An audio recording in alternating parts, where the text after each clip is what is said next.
2023년 12월 5일 오늘 연구원사역 첫째 시간 제목은 구속사적 관점으로 해석한 성령론 두 번째 시간이 되겠습니다.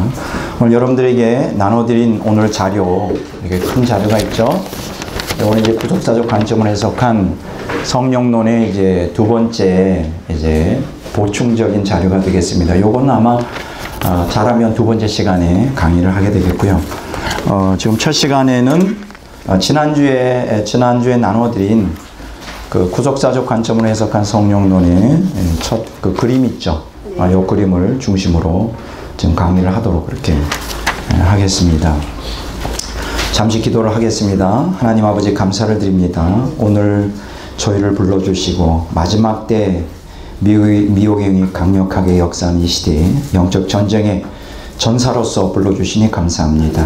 우리는 영적 분별을 잘하여 이 마지막 때 싸움에서 승리하게 하시고 또 많은 미혹당하여 지옥 가는 기독교인들을 진리로 인도하여 저들을 생명으로 인도할 수 있도록 역사하여 주시옵소서. 감사하며 예수 그리스도 이름으로 기도를 드립니다. 지금 우리가 오늘 많은 기독교인들이 이 성령론에 관심이 많습니다. 왜냐하면 성령론은 직접 우리가 체험할 수 있고 또 우리가 체험만 잘한다면 그 영적 유익이 크죠. 그리고 성령의 그 은혜와 은사와 능력을 경험하면 우리가 세상에서 줄 수 없는 그 신비한 어떤 그 행복감을 가져다 줍니다. 그런데 우리가 여기서 성령론은 아주 중요한 주제임에도 불구하고 아주 정확하게 바르게 접근하지 않으면 굉장히 오히려 이 성령의 은사와 능력과 은혜가 오히려 우리를 망치고 또 우리를 지옥으로 보내게 할 수 있는 아주 무서운 그 도구가 될 수가 있습니다. 그래서 어느 시대보다도 지금 성령론을 정확하게 해석하는 것이 너무나 중요해요. 무조건 어떤 체험만을 중심으로 하는 것은 상당히 위험한 것이죠. 성령의 체험, 이거는 이제 성령의 체험이라고 하는 것은 이제 영의 체험이에요. 영의, 우리가 보통 그 영이라고 말하는 영의 체험이기 때문에 일단 그 영의 세계가 열려서 성령을 체험하기 시작하면 그 영의 세계는 성령만 계신 게 아니거든요. 영의 세계는 악령도 있습니다. 영의 세계는 미혹의 영도 있어요. 물론 성령은 진리의 영이지만 또 미혹하게 하는 영이 있기 때문에 양쪽의 영의 세계로 들어가면 양쪽 세계가 다 열리기 때문에 아주 조심하지 않으면 안 돼요. 차라리 어떤 영의 세계가 안 열려서 단순히 순수하게 신앙생활을 하는 사람보다 영의 세계가 열려서 막 뜨겁게 열정적으로 신앙생활을 하는 사람들 가운데 많은 사람들이 오히려 타락하여 지옥 가는 사람들이 많습니다. 그래서 이 영의 세계를 이해하기 위해서 우리가 그 아주 정말 신중하게 이제 성령론을 접근하는 게 오늘 이 시대 어느 시대보다도 중요하고요. 우리가 데살로니가후서 2장이나 혹은 요한계시록 13장이나 16장에도 보면 그 마귀가 마지막 시대에 이 거짓 기적과 거짓 그러한 예언, 환상, 이러한 그 영의 세계에서 일어나는 그러한 신비한 체험들을 통하여 이제 미혹하게 될 것이라고 성경은 예언하고 있습니다. 그래서 우리가 이 성령론은 너무나 귀중한 정말 우리 하나님이 우리에게 주신 그 우리가 선물이라고 그러죠. 사도행전에 보면 성령의 선물이라고 그랬어요. 근데 그 성령의 선물이라는 것은 성령이 주시는 은사, 카리스마가 아니라 도레아. 우리가 헬라어로 보면 도레아예요. 그러니까 성령 자체가 선물인 거예요. 여러분, 성령은 곧 우리에게 주신 세상에서 가장 하나님이 우리에게 주신 가장 큰 선물입니다. 이걸 도레아라고 그러는데 이 귀한 하나님의 그 하늘의 선물을 우리가 잘 공부하여 귀중하게 우리가 여기고 또 이 선물을 통하여 또 하나님의 의도하시는 바에 부응하는 신앙이 되어야 되겠죠. 자, 그럼 우리가 성령론을 가장 안전하게 바르게 접근할 수 있는 방법이 무엇일까요? 그것은 바로 구속사적 관점으로 접근을 해야 됩니다. 자, 그래서 아주 중요합니다. 이 성령론 하면 반드시 여러분들이 머리에 떠올려야 되는 구절이 뭐냐? 바로 구속사적 관점입니다. 따라서 합시다. 구속사적 관점. 구속사적 관점. 구속사적 관점으로 접근하지 않는 모든 성령론은 이거는 열광주의, 신비주의, 광신주의로 다 빠져 인간을 지옥으로 끌고 가게 하는 아주 무서운 것입니다. 우리가 지난주에 이어서 사실 오늘은 이제 여섯 번째 권능주의적 성령 이해를 지금 오늘 이제 공부할 차례죠. 우리가 지난주에 공부한 것을 우리가 간단하게 좀 설명을 하면 성령 그 다양한 얼굴이라고 하는 책을 쓴 현요한 박사. 이분은 이 성령론 가지고 박사학위를 하신 분인데 이분이 8가지로 2000년 교회사 속의 성령의 체험을 성령에 대한 관점을 해석을 8가지로 구분합니다. 첫째는 이제 본체론적 성령 이해. 요거는 교보 시대에 이제 삼위일체론 논쟁을 통하여 거기에서 위치하고 있는 성령에 대하여 신학적인 측면의 접근이죠. 두 번째는 성례주의적 성령 이해에서 이제 콘스탄틴 대제 이후 로마 카톨릭이 이제 공인이 되고 국교가 되어 중세 끝날 때까지 뭐 지금도 마찬가지지만 로마 카톨릭의 성령 이해죠. 성례주의적 성령 이해. 그래서 성례라고 하면 뭐 칠성사를 카톨릭에서는 얘기하지만 보통 우리가 뭐 세례와 혹은 성찬을 의미하죠. 그래서 세례와 성찬을 어떤 성령 체험, 어떤 성령을 통한 구원, 성령을 통한 성화로 로마 카톨릭은 지금도 이해하고 있다는 거예요. 그게 바로 성례주의적 성령 이해고요. 이제 세 번째로는 주지주의적 성령 이해 이렇게 해서 주지라고 하는 건 주는 주도한다. 지는 그 알지자죠. 어떤 그 지식.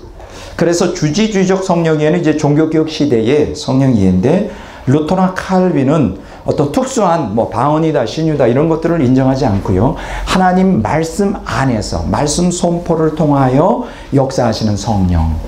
예, 여기 아주 집중적으로 이제 다루고 있습니다. 네 번째로 이제 그래서 본체론적 성령이의 성례주의적 성령이의 이제 주지주의적 성령의 이 세 가지 카테고리는 우리가 보통 이제 관념주의적 성령론이다라고 말할 수 있습니다. 그러니까 관념주의적 성령, 관념론적 성령에는 이제 체험을 경시하고 그런 것들은 뭐 없다. 성경의 기록과 더불어 기적은 존재하지 않는다.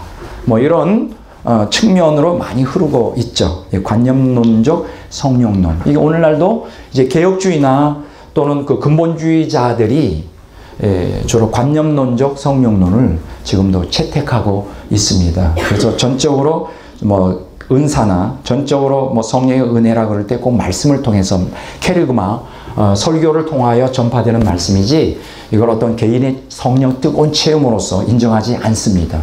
그래서 체험을 무시하고 아무래도 관념론적 성령 이해는 그 그리스도 중심적인 신학, 그리스도를 중심으로 하는 신앙에 이제 초점을 맞추고 있죠. 이제 그 다음에 이제 네 번째 주지주의적 성령 이해와 감정주의적 성령 이해, 이제 권능주의적 성령 이해는 주로 체험론적 성령론을 이제 집중적으로 관심 갖고 있습니다. 그래서 이 사람들은 이성애보다는 어떤 그 체험을 중시하고 또 아무래도 그리스도 중심적이보다는 성령 중심적인데 그러나 여기서 우리가 기억하셔야 될 것은 이 체험론적 성령론으로 들어간다 할지라도 주의주의적 성령 이해와 감정주의적 성령 이해는 좀 다르죠. 이제 권능주의적 성령 이해 이제 오늘 다루어 보겠지만 현대와 현대 후기에 나타난 성령 운동, 오순절 운동, 은사 운동, 특히 빈야드 운동, 신사도 운동이 오늘 이제 포스트 모던 시대의 주도적인 은사 성령 운동으로 이제 자리 잡고 있는데 자 이러한 그 권능주의적 성령 이해, 그 펜테코스탈리즘이라고 하는 오순절주의로 인해 시작한 오늘 현대 성령 운동, 그걸 은사 운동이라고 말하고 오순절 운동이라고 말하는데 이 빈야드 신사도 운동으로 이제 발전하고 이제 이렇게 변화된 이러한 권능주의적 성령 이해, 요거는 체험만을 강조하죠. 요거는 성령을 중심으로 하고 있어요. 마치 오늘 이 시대는 성령 시대이기 때문에 성령을 불받아야 된다. 그래서 그리스도 중심적이 아니라 성령 중심적인 그러한 이해를 하는데 그러나 주의주의적 성령 이해와 감정주의적 성령 이해 이거는 이제 필자의 견해인데 주의주의적 성령 이해는 이제 성령 체험을 인정합니다. 성령의 불체험도 인정하고 성령의 그러한 그 능력을 인정하는데 요거는 제1차 각성 운동 시대, 그러니까 18세기 초가 되겠죠. 조나단 에드워즈, 미국의 제1차 각성 운동의 에서 있었던 운동을 주의주의적 성령이에요. 주의라고 할 때는 뜻의죠. 인간의 의지. 그래서 인간의 의지적인 결단, 말씀 순종. 그러니까 성령 체험은 그냥 그 체험으로 끝나면 안 되고 그게 반드시 말씀 순종으로 열매를 맺어야 된다. 그리고 그 말씀 순종은 선한 행실의 열매가 있어야 된다고 하는, 이건 지극히 성경적인 것이죠. 그래서 조나단 에드워즈의 영적 각성 운동에서 보여주는 주의주의적 성령이에는 그게 뭐 나쁜 것은 아닙니다. 좋은 것이죠. 자, 다섯 번째는 감정주의적 성령이라 그랬는데 제2차 각성 운동, 그러니까 19세기 초에 찰즈 G. 피니를 중심으로 한 미국의 각성 운동이 이제 그 종교적 감정을 일으키는 성령. 물론 조나단 에드워드죠. Religious affection이라고 하는 종교적 감정이라고 하는 문제를 다루었는데, 또 우리가 성령 체험에 있어서 또 신앙에서 종교적 감정이라는 건 너무나 중요하다 다루었는데, 찰즈 피니도 그 전통을 이어가고 있죠. 찰즈 피니도 감정을 아주 중시합니다. 그런데 이제 감정주의적 성령 이해, 이제 나중에 우리가 여러분들과 함께 성령 세례, the baptism in the Holy Spirit, 성령 세례, the baptism with the Holy Spirit, 이 성령 세례라고 하는 주제를 가지고 이제 언젠가 우리가 공부를 하게 되겠습니다만은, 그 조나단 에드워즈와 찰즈 피니의 좀 차이가 좀 있어요. 조나단 에드워즈는 철저히 칼빈주의자고 찰즈 피니는 철저히 칼빈주의자였다가 알미니안주로 이제 전향한 사람이고, 그리고 조나단 에드워즈는 이제 칼빈주의면서도 사실 칼비니스틱 알미니아니즘이죠. 칼빈적 알미니안주의입니다. 왜냐하면 말씀 순종을 강조하고 인간의 자유주의를 주장하기 때문에, 뭐 찰즈 피니도 동일하게 말할 수 있는데, 이제 왜 이 성령 그 다양한 얼굴이라는 책에서 현요한 교수가 왜 찰즈 피니의 그 영적 각성 운동을 감정주의적 성령이라고 했을까? 제가 이제 분석해 보니까 주로 이제 조나단 에드워즈는 이제 성화, 말씀 순종에 대한 혹은 중생을 얘기해서 사실은 청교도 영성을 주장합니다. 청교도 영성. 이 청교도 영성에서 강조가 되는 것은 뭐냐면 중생의 체험이에요. 중생. 물론 찰즈 피니도 중생을 초점화하여 청교도 영성을 강조하는 것에는 틀림없습니다. 그런데 여기서 찰즈 피니하고 조나단 에드워즈가 다른 게 있어요. 조나단 에드워즈는 철저히 영적 각성 운동이 말씀 순종, 그리고 중생, 그리고 청교도 영성 중생에 초점을 맞추고 있다면, 찰즈 피니는 이분이 존 웨슬리의 영향을 받아 완전 성화라고 하는 Entire Sanctification, 완전 성화라는 개념, 그 다음에 또 하나는 Power from on High라고 하는 책을 보면 위로부터의 권능이라고 하는 성령의 권능을 인정해요.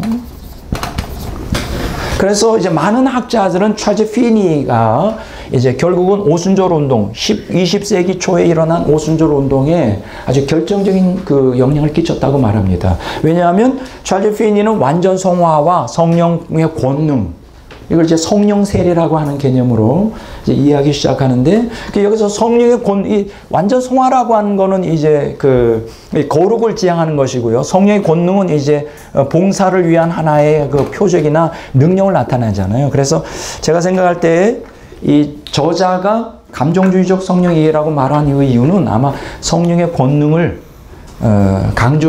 피니가 강조했기 때문에, 물론 완전 성화도 강조했지만 성령의 권능도 강조했기 때문에 아마 그렇게 얘기한 게 아닌가 이렇게 표현을 합니다.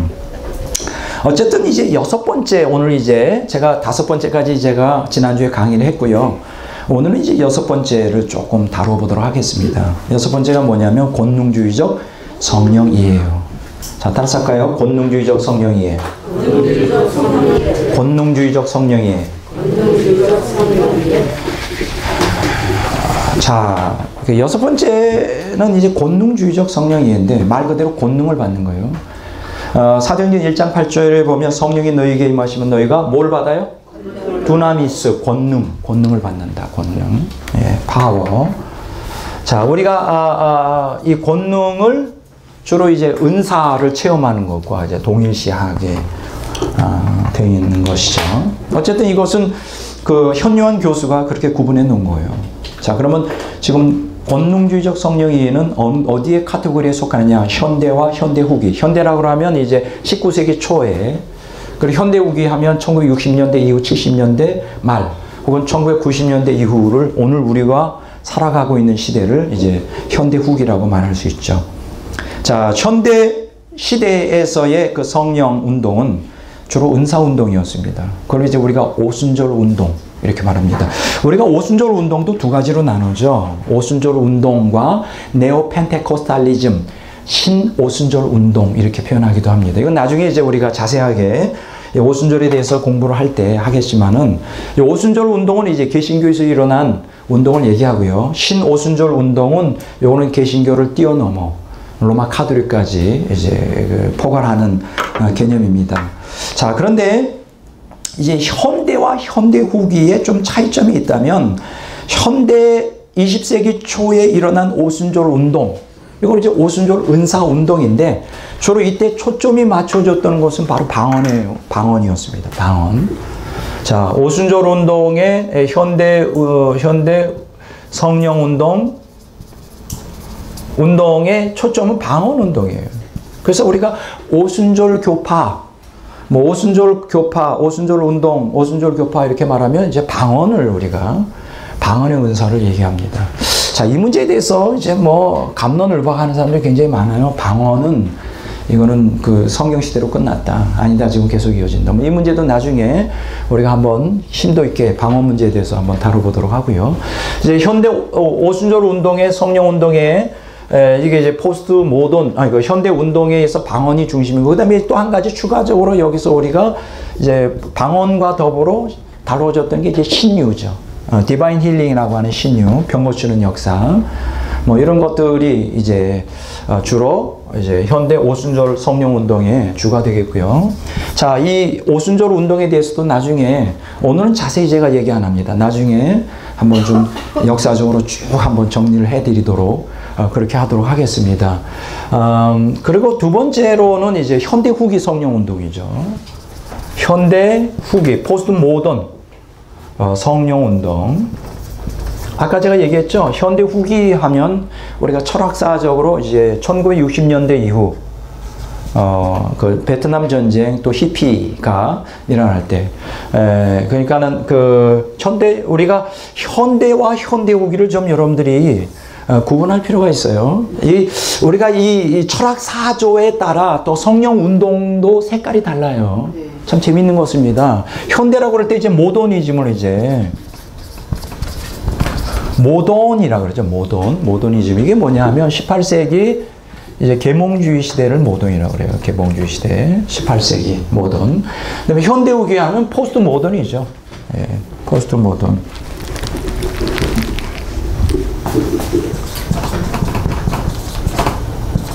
포스트 모더니즘, 이렇게 말 그대로 포스트라고 하는 것은 모더니즘을 반대하는 사상이다.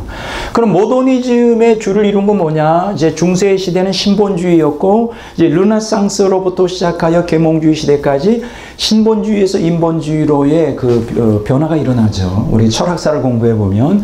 그 다음에 결국 계몽주의 시대에 뭐가 중심이 되었죠? 이제 계몽주의는 이제 인본주의가 되었죠. 인본주의. 인간을 중심으로 하는. 그래서 인간이 만물의 척도라고 하는 말들이 이제 우리가 보편적으로 쓰여져 있던 것이고, 이제 포스트 모더니즘 뭐냐?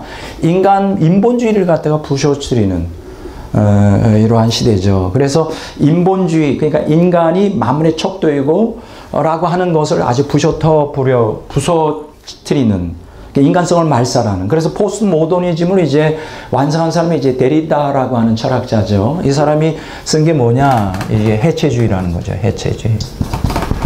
이 해체가 맞나요? 아니죠? 디컨스트럭셔니즘. 이걸 갖다가 다른 말로 말하면 파괴주의라 말이에요. 잔혈주의라 그러죠. 라스티즘. 자, 그러니까 이 해체주의, 인간의 본질을 인간의 이성, 합리주의에 맞췄다면, 포스트 모더니즘은 인간의 본성을 만족시키는. 그래서 오늘 이 현대, 포스트 모던 시대의 성령 운동 역시 그 영향을 받고 있다, 이렇게 말할 수 있습니다. 자, 그 현대 후기를 이제 우리가 집중할 필요가 있어요. 오늘 왜냐하면 저와 여러분들이 지금 현대 후기 시대에 살고 있고 지금 현대 후기에 일어나는 그 가장 그 특징적인 두 가지 우리가 운동이 있죠. 빈야드 운동, 뭐 신사도 운동, 빈야드, 신사도. 이러한 빈야드 운동과 신사도 운동을 우리가 이해하는 게 너무나 중요해요. 왜냐하면 이러한 빈야드나 신사도 운동을 우리가 피하는 것이 불가능해요. 왜냐하면 이것이 지금 그 기독교가 제1세기, 제2세기에서는 점점 쇠퇴하고 있어요. 제1세기가 유럽교회를 얘기하죠.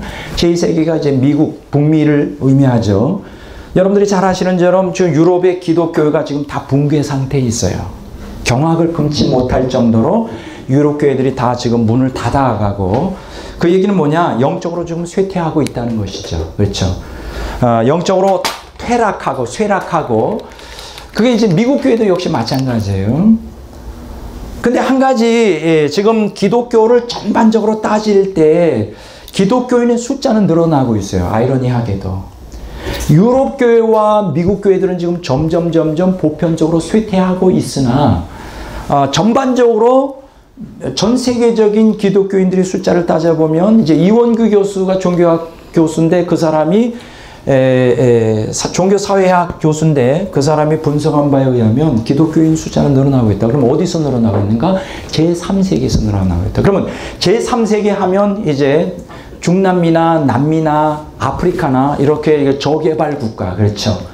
이러한 못 사는 가난한 나라들에서 기독교가 부흥하는데, 그러면 이들을 부흥시키는 주 요인이 뭐냐? 바로 이러한 현대 후기 성령 운동이 주도를 하고 있다는 거예요.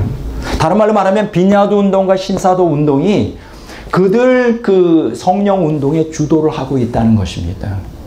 그렇기 때문에 오늘 기독교가 지금 제1세기와 제2세기는 쇠퇴하고 있고, 우리 한국교회 역시 이제 미국 교회를 답습하여 지금 계속 쇠퇴일로 했어요. 그래서 어떤 사람들은 지금 기독교인의 숫자가 700만이다. 혹은 600만이다. 이제 앞으로 400만이나 300만으로도 개신교인들의 숫자가 앞으로 점점 줄 것이다. 이렇게 예측을 하는 이제 미래 사회학자도 있습니다. 자, 그런데 이제 문제가 되는 건 뭐냐면 제1세기도 2세기에도 명맥을 유지하면서 미국에도 그래요. 한참 부흥하고 잘 뜨는 교회는 언제냐? 빈야드 운동과 신사도 운동을 주도하는 교회들은 제1세기나 2세기에서도 좀 명맥을 유지하고 있다. 그리고 3세기, 아까 얘기한 대로 아프리카라든가 동남아시아라든가 남미 같은 이 못 사는 나라들, 이 3세기의 교인들의 대다수가 바로 이 현대 후기 성령 운동인 빈야드와 신사도 운동에 그 주도를 이루고 있다. 그것 때문에 교인들 숫자가 늘어나고 있다는 거예요. 자, 그렇기 때문에 오늘 이 시간에 우리가 현대 후기 성령 운동인 빈야드와 신사도 운동을 우리가 이해 못하고서는 오늘 기독교를 이해하는 게 불가능하다. 그래서 분명히 이 빈야드 운동, 신사도 운동을 우리가 정확하게 분석하는 게 좋습니다. 그 이원구 교수는 그거가 이제 종교사회학자인데 그의 책에 보면 이렇게 평가를 하고 있죠. 지금 옛날에는 이성시대였다. 모더니즘 이성시대잖아요. 그죠? 이게 잘 안 나오네요. 그죠? 이성시대였는데 지금은 이제 감성시대다. 감성시대. 감성. 어떤 그 스피리추얼러티 혹은 영성. 그렇죠? 영성을 중시하는 시대다. 그래서 지금 좋다라고 말합니다. 좋은 현상이다. 기독교는 계속 앞으로도 번창할 것이다. 이러한 영성, 감성을 주도하는 성령 운동이 일어나기 때문에. 근데 저는 굉장히 우려하고 있어요. 왜 우려하고 있느냐? 이 현대 후기 성령 운동이 빈야드 운동인과 신사도 운동이 같이 맞물려 있는데, 우리가 빈야드 운동과 신사도 운동을 오늘 이 시간에 정확하게 분석할 마음은 없습니다. 앞으로 나중에 깊이 역사적으로 분석을 하겠지만, 이러한 운동들을 보면 많은 지금 문제가 심각해요. 문제가 심각합니다. 왜 문제가 심각하냐? 이 빈야드 운동이나 신사도 운동은 지금 구속사적 관점으로 해석한 성령론의 근거를 두고 있지 않다는 거예요. 제가 지금 우려하고 있는 거는 제가 체험을 부정하는 사람이 아닙니다. 저는 성경 시대만이 아니라 오늘 이 시대에도 앞으로도 모든 초자연적인 하나님의 은사나 성령의 은혜나 그거 다 인정합니다. 지금 그걸 제가 부정하는 사람이 아니에요. 저는 다 인정합니다. 다 인정해요. 또 그것이 필요하다고 생각합니다. 여러분, 말씀만 전파되는 것이 아니라 말씀과 함께 성령 은사도 나타나야 되고 능력도 나타나야 되고요. 불의 역사도 나타나야 된다고 저는 믿는 사람입니다. 그런데 제가 우려하고 있는 바는 어떤 체험이 아닙니다. 그 체험이 구속사적 관점으로 해석한 성령론에 근거를 두고 있지 않다는 거예요. 그 체험 그 자체만을 갈망하고, 특히 여기서 더 심각한 문제는 이것이 이 병리학적인 현상까지 나오고 있어요.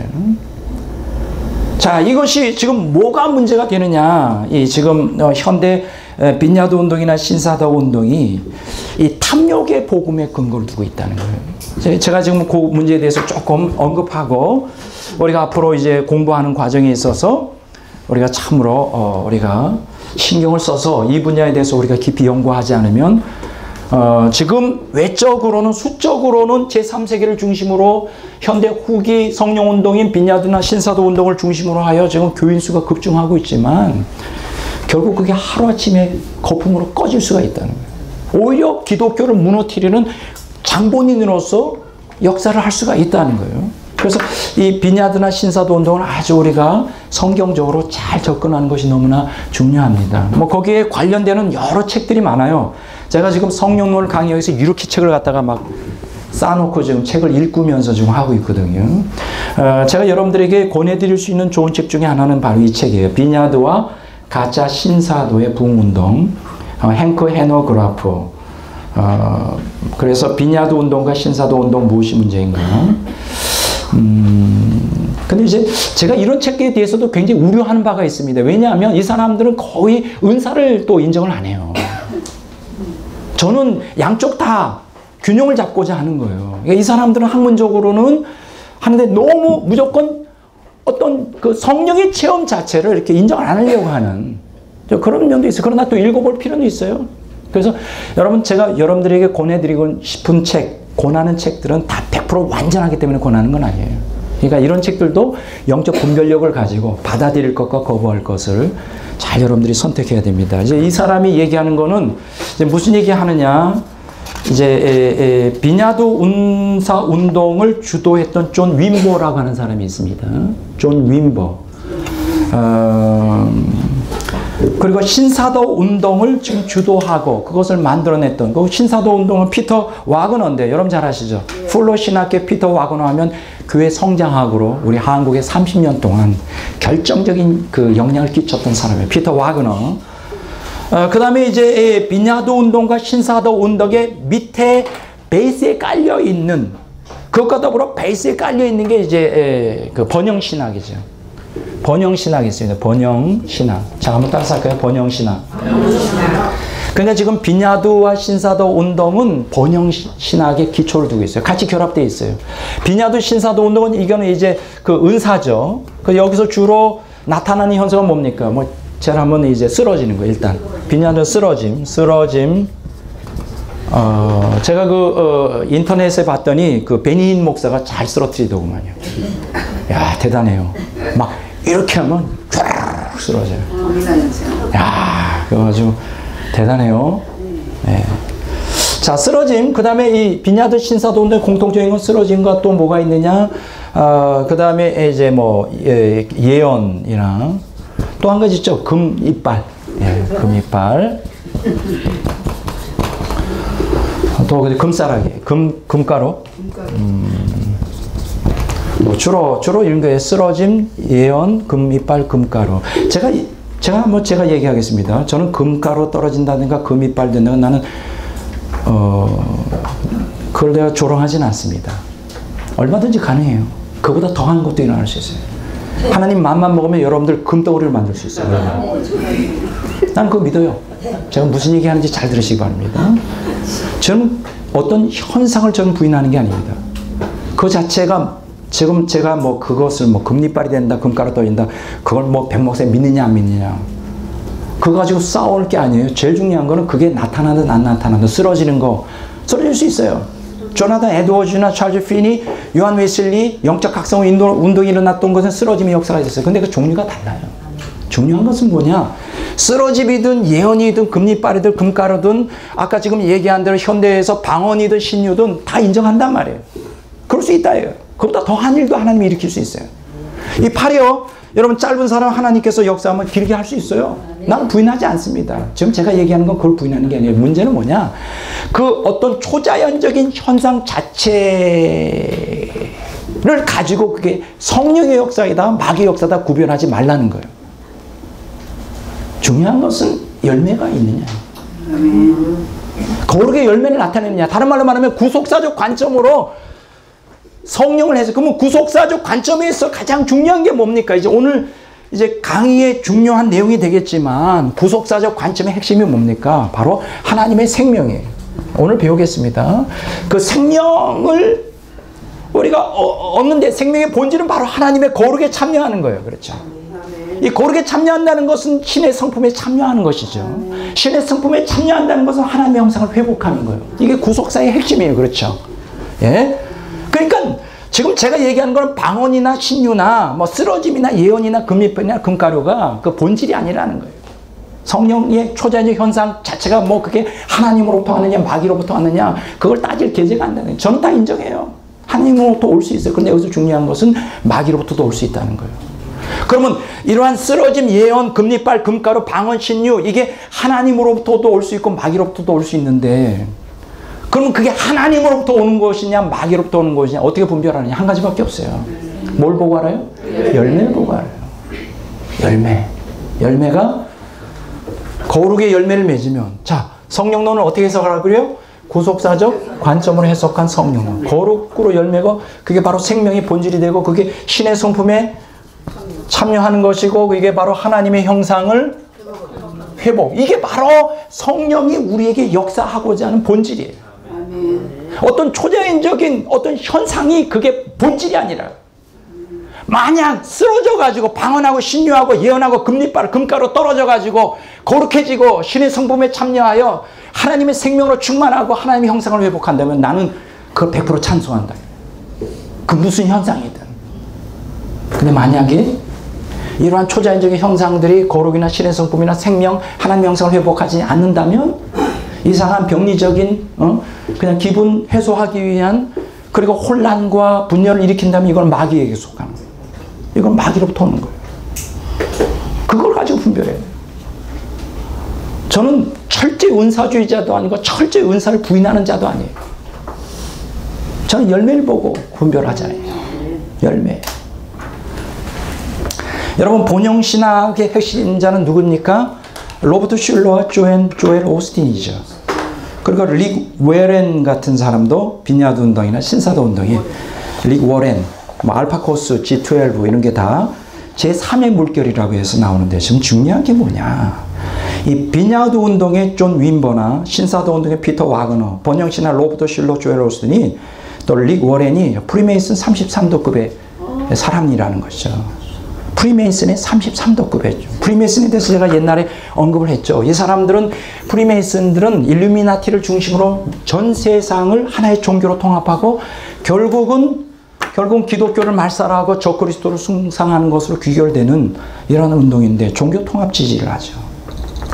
이 사람들의 특징이 뭐냐? 비냐드 운동과 신사도 운동과 번영신학에 하는 이 사람들의 제3의 물결이라고 하여서 지금 기독교를 갖다가 주도하는 제3세계를 거의 이 기독교를 전파하는 데 주도하는 이 사람들의 세력의 본질이 뭐냐? 기존 교회의 조직과 교리와 예배를 완전히 파괴하는 거예요.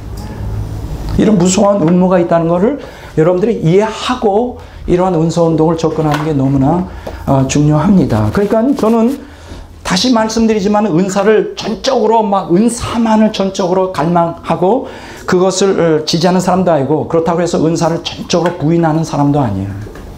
제가 여러분들에게 또 권해드리고 싶은 책이 있어요. 저는 책을 양쪽 책을 다 봅니다. 은사운동을 막 지지하는 비냐드나 신사도 운동 막 열광적으로 지지하는 사람들의 책도 읽고 있고요. 그걸 또 반대하는 사람들의 책도 읽고 있고 그 중도적인 입장에 있는 사람들도 읽고 있어요. 제가 아주 그래도 학문적으로 존경할 만한 그러나 이제 우리가 읽으면 참 도움이 되겠다 하는 책도 있어요. 이제 요게 뭐냐? 박영돈 교수의 일그러진 성령의 얼굴이라고 하는 책입니다. 한국교회 성령운동 무엇이 문제인가? 이분은 그 성령론으로 박사학위를 받은 사람이에요. 고신대 교수인데 상당히 굉장히 읽어볼 만한 책이에요. 이분이 이 책에서 밝혀놓은 것처럼 자신은 방언이나 뭐 치유의 은사 같은 것을 믿는다 이거예요. 그것이 성경의 시대로 끝났다고 자기는 보지 않는다. 그러나 성경 중심적이지 않은 잘못된 은사로는 위험하다는 걸 자기가 지적하고 싶다. 근데 아무래도 이 사람은 은사를 깊이 체험한 사람이라기보다는 인정은 하지만 좀 아무래도 이쪽 관념론적 성령론을 조금 치우치지 않았나. 그러나 읽어볼 만한 책이에요. 왜냐면 이 사람은 성령론을 공부한 전문가이기 때문에. 그래서 일그러진 성령의 얼굴 여러분들에게 추천해드리고 싶은 책이고요. 그래서 또 한 권의 책은 이제 이 사람이 쓴 성령 충만 실패한 이들을 위한 은혜라는 책이에요. 근데 둘 다 제가 아직 읽어보진 않았습니다. 그래서 읽어보고 분석하고 앞으로 그 단계적으로 읽는 과정에서 여러분들에게 이제 강의를 하도록 이렇게 하겠습니다. 중요한 것은요, 제가 얘기합니다. 방언을 하느냐, 신유를 하느냐, 쓰러짐, 예언, 금리빨, 금가루, 이게 하나님의 역사냐, 마귀의 역사냐, 그것에 대한 평가는 뭐로 나타나면 될까요? 열매로 나타나요. 열매가 없으면 이건 100% 마귀의 역사입니다. 열매가 있으면 이건 100% 누구의 역사예요? 성령의 역사예요. 그렇게 분별하면 돼요. 뭐 금리빨이 있느냐 없느냐 그거 가지고 따질 필요가 없어요. 하나님은 금리빨 아니라 다이아몬드로도 이빨을 만들 수 있어요. 나는 그거 믿어요. 그거 왜 안 됩니까? 하나님이 죽은 자도 살리시고 없는 것을 있게 부르시는 하나님인데 왜 금리빨을 왜 다이아몬드 이빨을 왜 못 만들어요? 할 수 있어요. 금가루가 왜 떨어지게 못 만듭니까? 할 수 있어요. 근데 그거 현상의 문제가 아니라는 거예요. 나는 거기에 대해서 그게 마귀냐 성령의 역사냐 마귀의 역사냐 분별하는 게 뭐라고요? 열매를 보면 알아요. 열매를 보이세요. 그러면 제가 믿겠어요. 열매가 없으면 그건 가짜예요. 그 어떤 환상이나 그 어떤 천국을 경험하는 것이나 지옥을 경험하는 거나 열매가 없으면 그건 가짜예요. 성경이 분명히 얘기했어요. 열매로 나무를 아는 거예요. 예수님 말씀하셨어요. 열매로 보여야 돼요. 제가 지난주에 어떤 분을 만났어요. 이분이 이제 자주 책을 이렇게 보내주셔요. 근데 보내주시는 책이 저하고는 좀 안 맞아요. 너무 괴로워가지고 오면 다 쓰레기통으로 가야 되는. 참 미안하잖아요. 그래서 차라리 내가 원하는, 저는 책을 많이 사는 사람인데 원하는 책을 사주면 얼마나 좋겠어요. 그래가지고 좀 그만 안 보내시면 좋겠다고 그랬더니 내게 할 말이 있어서요. 한번 만나자 그래서 만났어요.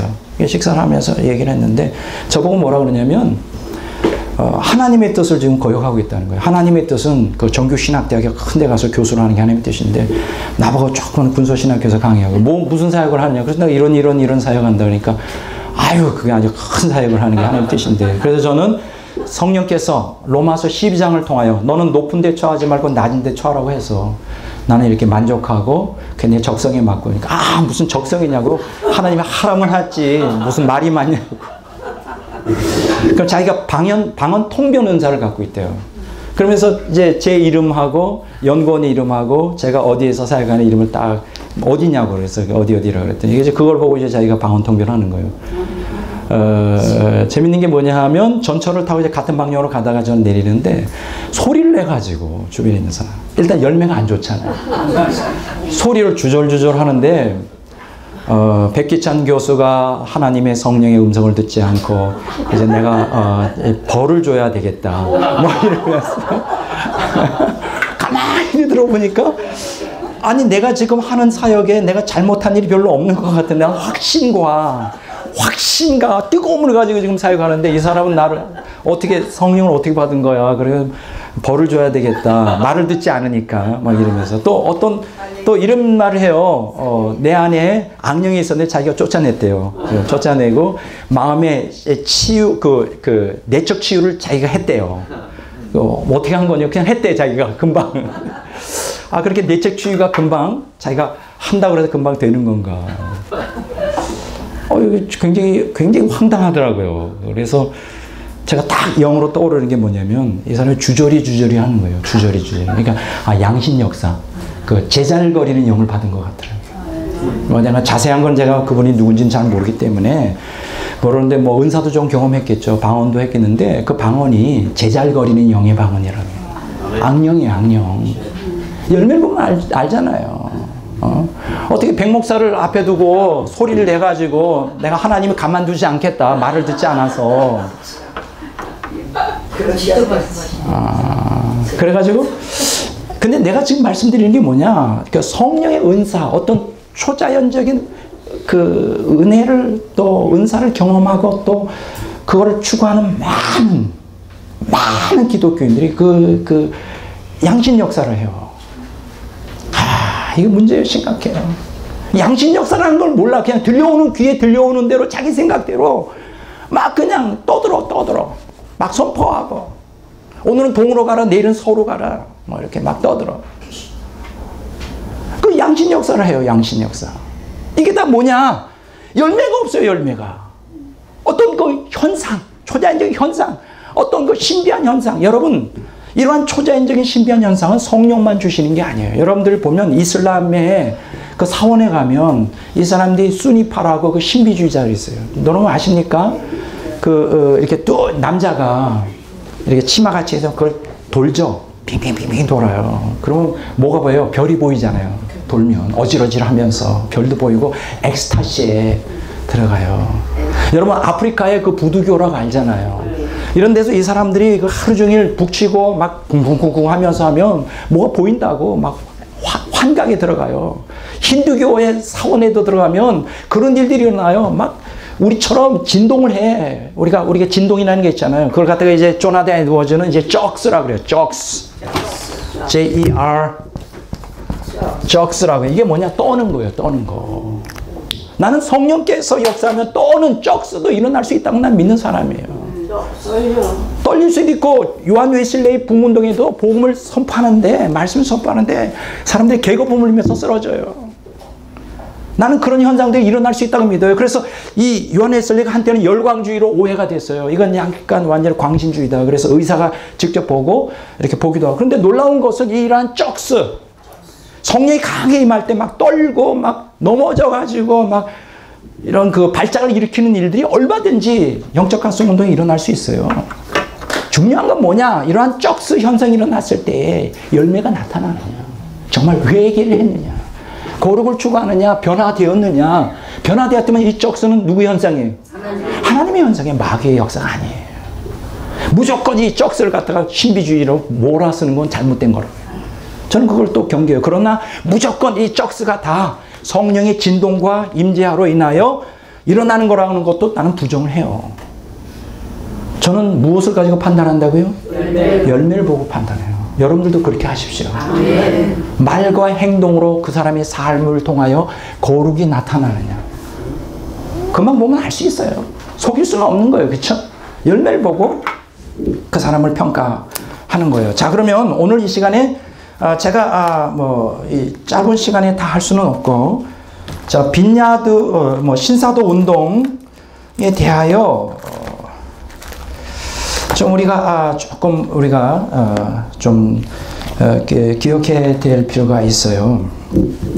오늘 지금 빈야드 운동이나 신사도 운동, 그 현대 후기 성령 운동, 성령 은사 운동이 지금 굉장히 심각하게 우려가 되는 건 뭐냐? 복음의 진리를 떠나 초자연적 현상에만 몰입하고 있다는 게 문제예요. 그러니까 그리스도를 중심으로 하지 않고 성령을 중심으로 하여 어떤 현상, 초자연적인 체험만을 강조하는 그러한 것들을 많이 하고 있고, 또 한 가지 중요한 것은 이 사람들이 대다수가 다 혼합주의의 특성을 갖고 있다는 거예요. 다 따라서 혼합주의. 혼합주의라는 게 뭐예요? 진리의 순수성을 그대로 지키면서 성경 안에서 혹은 예수님 안에서 우리가 구속사적 관점으로 성령의 운동을 하는 게 아니라 어떤 체험을 중심으로 하는데 거기에 그 사람들을 욕구를 충족시키기 위한, 아까 제가 뭐라 그랬어요? 포스트 모더니즘의 뭐냐? 인간 본성을 충족시키는 거라고 그랬죠. 지금 이러한 빈야드나 신사도 운동에서 지금 문제가 되는 거는 바로 인간의 본성을 충족시키기 위하여 진리와 진리가 아닌 것, 인간의 탐욕을 같이 섞고 있다는 거예요. 그래서 이 비냐드나 신사도 운동의 문제가 되는 게 뭐냐? 탐욕의 복음에 기초를 두고 있다는 거예요. 이게 좀 상당히 문제가 많습니다. 그래서 이 혼합은 뭐냐? 혼합된 복음, 혼합된 은사, 혼합된 영성. 이것이 이제 신사도 운동에서 지금 오늘 우리가 이제 문제가 되는 거예요. 근데 성경에 보면 두 주인을 섬길 수 없다 그랬어요. 하나님과 재물을 겸하여 섬길 수 없다. 마태복음 6장 24절에 말했고, 하나님과 세상을 동시에 섬길 수 없다. 야고보서 4장 4절에 말씀드렸고, 하나님과 옛사람을 동시에 섬길 수 없다. 로마서 8장 7절에 말했어요. 지금 오늘 현대 후기의 은사 운동들이 혼합주의. 그렇다고 성령을 얘기 안 하는 게 아니에요. 그렇다고 예수님을 얘기 안 하는 게 아니에요. 이게 섞여 있다. 지금 오늘 현대 기독교인들이 가장 문제가 되는 게 하나님을 믿지 않는다는 거 아니에요. 예수님 믿지 않는다는 게 아니에요. 예수님 믿지만, 하나님 믿지만, 오직 예수라고 하면서 또 다시 WCC에서 보여주는 것처럼 또 다른 예수, 다른 영, 예? 이러한 그 잘못된 그 영의 영향을 혼합되어 있다. 이 신사도 개혁운동이라고 말하죠. 이 신사도 개혁운동은 한마디로 뭐라고 말하느냐? 사도적 권위와 능력을 행해야 된다는 거예요. 그러니까 2000년 전에 사도들은 권능을 행했죠. 대단했죠, 여러분. 사도행전에 읽어보시면 죽은 자를 살리잖아요, 베드로도. 사도 바울도 그렇고. 심지어는 사도 바울의 그 손수건을 갖다가 이렇게 병자에다 갖다 놨더니 귀신이 나가고 신유의 역사가 일어나는 거예요. 대단한 역사죠. 여러분, 오늘 우리들에게 사도들, 특히 바울이나 베드로나 이러한 초기에 정말 강력한 권위를 갖고 있는 사도들의 권능을 갖는다면요, 목회가 쉬워지겠죠. 어디서 까불어, 목사한테. 너 내 말 안 들으면 그냥 죽는 줄 알아, 뭐 이렇게. 사도행전 5장에 보면 그런 역사가 일어났잖아요. 아나니아와 사피라가 거짓말했다가 그냥 거기서 죽잖아요. 여러분, 역적 각성운동이 일어날 때, 부흥운동이 일어날 때 그런 일들이 종종 일어나요. 그 운동을 반대하면 그냥 거기서 직사합니다. 근데 오늘 우리 안에는 뭐가 있죠? 다스리고 싶은 거예요. 내 말 안 들으면 너희들은 죽어. 이렇게 주로 은사를 강한 분들이 이런 협박을 많이 하죠. 이 교회 떠나면 너희들은 죽어. 내 말에 순종 안 하면 너희들은 죽어. 그런 걸 다 목회자들은 갖고 싶은 거예요. 이 목회가 얼마나 어려웠으면 그렇겠어요. 말을 안 듣거든, 교인들이. 헌금도 잘 안 하거든.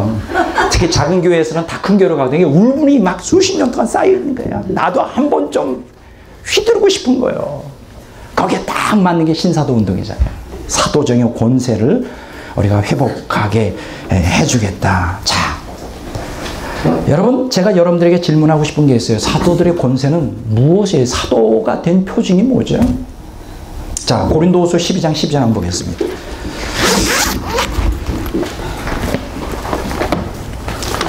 고린도후서 12장 12절.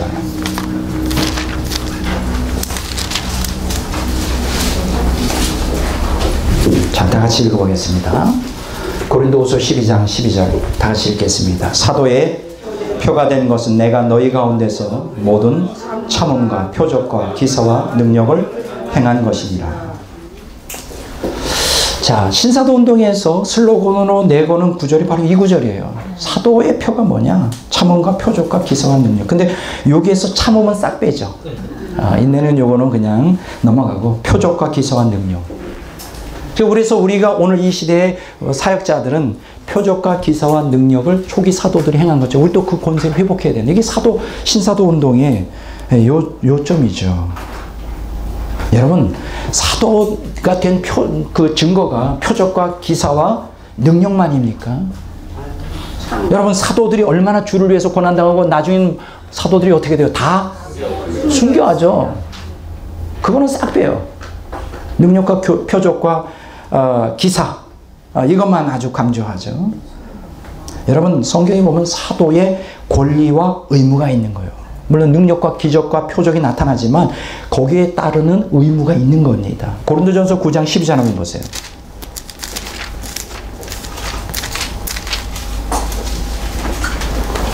자, 다 같이 한번 읽어보겠습니다. 고린도전서 9장 12절 다 같이 읽어보겠습니다. 다른 이들도 너희에게 이런 권리를 가졌거든 하물며 우리일까 보냐. 그러나 우리가 이 권리를 쓰지 아니하고 범사에 참는 것은 그리스도의 복음에 아무런 장애가 없게 하려 합니다. 보세요. 권세가 있어요. 그러나 권세를 쓰지 않아요. 그럼 어떻게 해요? 참는다 그랬어요. 인내. 여러분, 사도된 가장 강력한 표징이 뭘까요? 그건 참는 거예요. 여기 15절에 보면 내가 이것을 하나도 쓰지 아니하였다. 18절에 보면 내가 복음을 전할지라도 값없이 전하고 내게 있는 권리를 다 쓰지 아니하였다. 그 다음에 19절에 보면 뭐라 그래요? 사도된 표로서 내가 모든 사람에게서 자유로우나 스스로 모든 사람에게 뭐가 됐다고요? 종이 된 것은 더 많은 사람을 얻고자 함이라. 종이였어요. 사도들에 된 표징이 뭐예요? 표적과 기사와 능력을 행하는 겁니까? 종으로서 삶을 살아가는 거예요. 근데 오늘 신사도운동에서는 종으로서의 모습이 보이지 않습니다. 권세만 있어요. 너희들 내 말 안 들으면 죽어. 이런 거.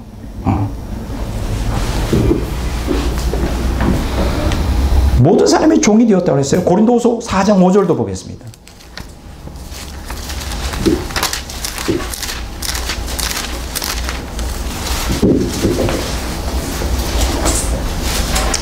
우리는 우리를 전파하는 것이 아니라 오직 그리스도 예수의 주 되신 것과 또 예수를 위하여 우리가 너희의 종된 것을 전파함이라.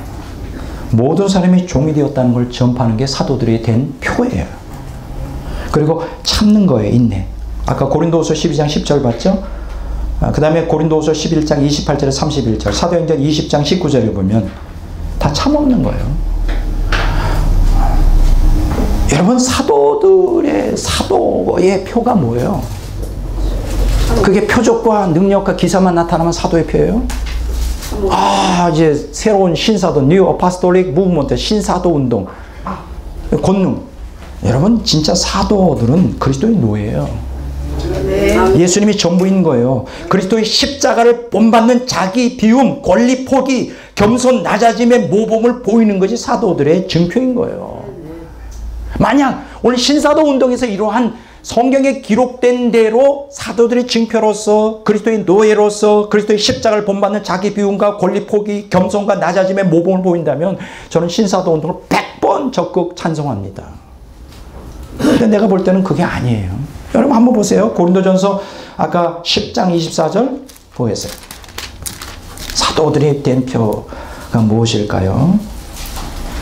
고린도전서 10장 24절 다 같이 읽겠습니다. 누구든지 자기의 유익을 구하지 말고 남의 유익을 구하라. 자, 33절도 한번 볼까요? 나와 같이 모든 일에 모든 사람을 기쁘게 하여 자기의 유익을 구하지 아니하고 많은 사람의 유익을 구하여 그들로 구원을 받게 하라. 사도들의 궁극적인 목적이 뭔지 아요? 바로 구속사적 관점으로 그들이 성령 체험한 거예요. 구원하는데, 영혼을 구원하는데 초점이 있었던 거예요. 자기 과시하거나 자기 명예를 드러내거나 부경화를 누리는데 신사도 운동, 그게 아니라고요. 자, 한번 보겠습니다. 굉장히 많습니다. 11장 1절에 한번 읽어보겠습니다. 내가 그리스도를 본받는 자가 된 것 같이 너희는 나를 본받는 자가 되라. 여기서 나는 누구예요? 바울사도죠. 너희는 나를 본받으라고 할 때 전제가 있어요. 바울은 누구를 본받는 자예요? 그리스도를 본받는 자예요. 오늘 신사도 운동에서 이걸 주도하는 그 사람들이 예수님을 본받아. 예수님을 본받는다면 왜 제가 신사도 운동을 거부하겠어요? 그건 아니잖아요. 사도행전 20장 한번 보겠습니다. 33절에서 35절까지 다 같이 읽겠습니다. 초기 사도들은 어떻게 행했는가?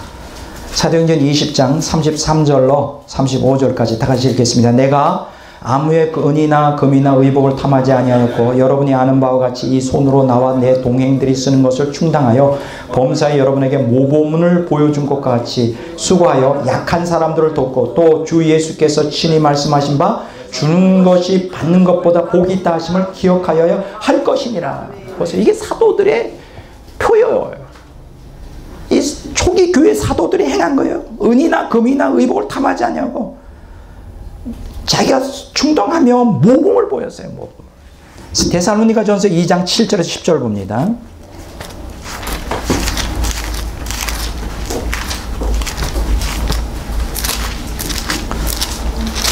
데살로니가전서 2장 7절에서 10절 봅니다. 자, 다 같이 한번 읽어보겠습니다. 데살로니가전서 2장 7절에서 10절 봅니다. 우리는 그리스도의 사도로서 마땅히 권위를 주장할 수 있으나 도리어 너희 가운데서 유순한 자가 되어 유모가 자기 자녀를 기름과 같이 하였으니 우리가 그같이 너희를 사모하여 하나님의 복음뿐 아니라 우리의 목숨까지도 너희에게 주기를 기뻐함은 너희가 우리의 사랑하는 자 됨이라. 형제들아, 우리의 수고와 애쓰는 것을 너희가 기억하리니 너희 아무에게도 폐를 끼치지 아니하고 밤낮으로 일하면서 너희에게 하나님의 복음을 전파하였느니라. 우리가 너희 믿는 자들을 향하여 어떻게 거룩하고 옳고 흠없이 행하였는지에 대하여 너희가 증인이요 하나님도 그러하시도다. 이게 사도들의 표예요. 오늘 신사도 운동을 주도하는 세력들이 이렇게 바울 사도처럼 고백할 수 있느냐 말이에요. 흠도 없고 점도 없고 거룩을 추구하면서 하나님 복음을 전하고 남에게 폐를 끼치지 않고 자기의 그 권세를 부리지 않고 권위를 내세우지 않고 목숨까지도 내어주기를 원하고 복음만이 아니라 그런다면 인정하겠다. 신사도 운동이 과연 그러냐예요. 그렇지 않다는 거예요. 지금 문제가 되는 게 그러면 신사도 운동에서 가르치는 핵심이 뭐냐? 가르치는 핵심이 뭐냐? 사실 신사도 운동도 New Apostolic Reformation이라고 하는 것은 사도적 권세와 능력을 나타내는데 이 사람들이 주도하는 신학은 뭐냐? 지배신학이라고 그래요. 또 도미니언 디알라지. 따라서 지배신학. 지배신학이라는 게 뭐예요? 세상을 다 지배해야 된다. 사도들이 과연 그랬습니까? 아니에요. 이 지배신학을 이제 다른 말로 말하면 통치신학이라고 해요. 따라서 통치신학. 혹은 주권신학이라고 그래요. 주권신학. 왜? 그러면 이 지배신학, 통치신학, 주권신학은 어디에 근거를 두고 하는 얘기냐? 창세기 1장 26절에 28절에 보면 하나님의 형상대로 지음받은 인간에게 하나님이 온 세상을 어떻게 하라고요? 다스리라고 그랬죠. 다스리라고 하는 이게 바로 거기에서 따오고 있어요. 그래서 오늘 기독교인들은 세상을 다 다스려야 된다는 거예요. 그래서 이 사람들은 7권력을 말합니다. 따라서 합시다. 7권력. 그래서 이 사람들은 7대 산을 정복하라. 그래서 이 신사도 운동을 주도하는 그 사람들이 환상과 계시를 받는데 하나님 그렇게 음성을 들려줬다는 거예요. 7권력. 그러면 여기서 7권력은 뭐냐? 그 가정, 교회, 학교, 정부, 언론, 예술, 연예, 그 스포츠, 상권, 과학, 기술. 그러니까 세상의 모든 문명과 문화를 장악하라. 그것의 무두머리가 되라. 예. 이게 성경이 우리에게 가르치는 건가요? 세상의 모든 그 것의 우두머리가 돼요. 이게 가능합니까? 아니요. 그건 하나님 뜻이 아니에요. 만약 그것이 하나님의 뜻이었으면 예수님은 뭐가 되었어야 될까? 그때 당시에 왕이 되었어야 되죠. 헤롯 왕을 죽이고 순식간에 불칼로 확 죽여버리고 거기서 왕이 됐어야지. 아니 그럴 것도 없어요. 로마에 압제해 있으니까는 그 로마의 황제라고 불칼로 확 죽이고 예수님 그 등극하시면 되지. 왜 그렇게 안 하셨을까? 그렇게 해서 구속사가 이루어지는 게 아니에요. 근데 지금 신사도 운동에서 추구하는 게 뭐예요? 세상의 권세를 장악하고자 하는 거예요. 그리고 또 한 가지 재밌는 것은 부의 이동이라는 이론을 씁니다. 따라서 부의 이동. 부의 이동은 뭐냐? 이렇게 7권력을 장악해야 되는데 그래서 이 세상을 하나님 나라로 만들어야 되는데 그러려면 뭐가 필요냐? 돈이 필요하다는 거예요. 그 말은 맞는 얘기죠. 물질 만능 시대에 돈이 없어 아무것도 못하는 거예요. 돈이 필요한데 이런 운동을 하는 사람들에게 하나님이 재벌들의 마음을 감동시켜 주셔서 억수로 돈을 가서 쏟아부어 주신다. 네. 아주 쉬워요. 그래서 이 사람들이 신사도 운동에서 강조하는 건 뭐냐? 이러한 쓰러짐이나 예언이나 금리빨, 금가루, 뭐 예언, 방언, 신유와 더불어 이 사람들이 외치는 건 뭐냐? 하나님이 이 세상에 부귀영화를 다 주신 게 파워와 머니예요. 그 핵심을 따라하면 세상 권세, 파워와 돈, 재물을 다 쏟아부어 준다는 거예요. 이거 싫어할 사람이 어디 있어요? 인간이 포스트 모던 시대에 가장 인간이 원하는 거예요. 본성을 만족시키는 건데 여러분 인간들에게 있는 세 가지가 뭐예요? 파워와 머니와 섹스 아니에요? 명예. 권세. 세상이 인간이 원하는 게 바로 파워인데 세상이 원하는 게 바로 돈인데 돈인과 쾌락인데 이걸 주겠다는데 누가 싫어할 사람이 있어요? 지금 이 신사도 운동이 그게 지금 제가 얘기하죠. 쓰러짐, 예언, 금리빨, 금가루, 방언, 신유 다 인정한다고요. 근데 중요한 것은 그게 무엇으로 나타나야 돼요? 구속사적 관점으로. 다른 말로 말하면 하나님의 생명, 거룩과 신의 성품에 하나님 형상을 회복하는데 그게 성령의 은사와 초자연적인 현상들이 그게 쓰이느냐 하는 거예요. 거기에 초점을 두고 있느냐. 그렇지 않다면 이거는 가짜예요. 그렇지 않다면 인간 옛사람의 욕구를 충족시키는 것으로 사람을 오히려 멸망시키는 도구가 돼요. 제가 무슨 얘기인지 이해가 되십니까? 네, 그래서 우리가 지금 이 신사도 운동, 빈야도 운동에서 제가 걱정하는 것은 이 혼합주의로 나간다는 거. 하나님의 성령의 은사와 우리의 이 탐욕을 같이 섞어서 이렇게 나간다는 게 지금 심각하게 문제가 되고 있죠. 제가 참 이런 얘기하기 참 어렵습니다. 여기 이제 우리가 그 시사저널 지난주에 보면 이제 조윤기 목사님이 크게 나왔어요. 지금 이제 이분이 수십 년 동안 목회를 하고 참 제가 20대 때는 사실 조윤기 목사님을 닮고자 했어요. 발음까지도 비슷하게 했어요. 제가 임마누엘 교회에서 부목사 할 때 거기에 수천 명이 모이잖아요. 그래서 이제 가끔 설교를 시키는데 그 김국도 목사님, 문제를 요새 많이 일으켰는 김국도 목사님 그래요. 야, 백 목사, 조윤기 목사 같다. 그때는 이제 20대 초반, 10대 말, 20대 초반에는 저도 그렇게 할 수 있어요. 조용히 목사 흉내 낼 수 있어요. 쉬쉬 소리. 옛날에 했어요. 지금 안 해요. 근데 제가 10대 말, 20대 초반에는 오산리 순복음교회를 많이 가서 오산리 기도원 있죠. 지금은 큰 성전이었지만 그때는 작은. 그래서 거기에 이제 금식하러 많이 다녔죠. 그리고 굉장히 좋아했어요. 왜냐하면 이게 순복음교회 가면 그 여의도 가면 막 성령의 어떤 임재를 강하게 느껴요. 어떤 달콤함, 뭔가 그 굉장히 달콤함을 많이 느껴서 굉장히 좋아했고, 그래서 친구들을 전도하면 다 그 교회를 보냈어요. 저희 그 자영이나 누님도 다 순복음교회를 인도했고, 친구들 가서 두 사람을 인도했는데 뭐 둘 다 목사가 되고 훌륭한 사역자가 됐죠. 그래서 그걸 나빠하지는 않는데 이제 문제는 뭐냐? 이제 열매예요. 지금 제가 얘기하는 거는 이런 신문에 지금 그 조윤기 목사님이 많이 나오는데 이게 거짓말이 아니란 말이죠. 무슨 얘기냐? 지금 그 조윤기 목사님 수십 년 동안 사역하는 가운데 교회 돈 4천억, 어떤 사람은 5천억이라고 그러고, 이게 지금 출처가 불분명한다는 거예요. 그러니까 그 얘기는 뭐냐면 횡령이라는 거죠. 그래서 지금 그 재판에 계류 중인 게 2천억에 대한 횡령 사건이 지금 재판 중에 있어요. 근데 이게 지금 외부에서 고소를 한 게 아니라 내부에 조윤기 목사는 수십 년 동안 따라다니던 장로들이 들고 일어난 거예요. 장로들이 그 회기를 보면서 다 모르겠어요, 그거? 다 알죠. 참다 못해가지고 이제 조윤기 목사님 빨리 물러나시라. 은퇴하시라 그랬는데도 은퇴하고도 수백억을 가져가셨나 봐요. 700억인가 800억인가. 뭐 여러분 다 아는 얘기예요. 지금 제가 얘기하는 게 뭐 조윤기 목사님 폄하하거나 뭐 그 사람의 비리, 제가 아는 것보다 여러분들은 더 잘 아실 겁니다. 그 아들 그 조희준인가요? 그분한테 들어간 돈도 2천억이나 돼요. 뭐 여러분 다 잘 아시는 얘기예요. 그리고 이제 이분이 지금 이제 그 미션 라이프라는 데 보면 요새도 굉장히 그 뭐 해외 집회도 많이 하셔요. 그러면서 여기에 보면 이제 절대 희망 메시지로 북유럽 영성을 깨운다. 그래서 이제 성령 오순절 성령 운동을 이제 이끄는데 그 성령의 역사, 이분이 가는 곳마다 치유의 역사가 많이 일어나잖아요. 치유 역사가 일어나는데 여기 보면 그 내용이 생각, 꿈, 말, 믿음의 4차원 영성을 전하고 있다는 것이죠. 그러면서 이분이 뭘 강조하느냐? 성령의 역사와 더불어 매일매일 나는 죄사함 받았다, 나는 치유받았다, 나는 복 받았다, 나는 강하다. 이렇게 계속 반복해서 기도하면 성령께서 기적을 이루신다는 거예요. 그래서 생각과 꿈과 말, 믿음의 4차원 영성으로 우리가 성공적인 삶을 살 수 있다. 근데 저는 이분이 많은 성령의 역사를 일으켰던 걸 저는 알고 있어요. 신유의 역사도 많이 일으켰었습니다. 서대문에 조용히 순복음교회가 있을 때 제가 갔었어요. 엄청 역사가 일어났었어요. 내가 그걸 부인하는 게 아니에요. 이분을 통하여 나타나는 성령의 은사 역사를 부인하는 게 아닙니다. 난 다 인정합니다. 한때는 그것을 굉장히 사모하고 갈망하기도 했어요.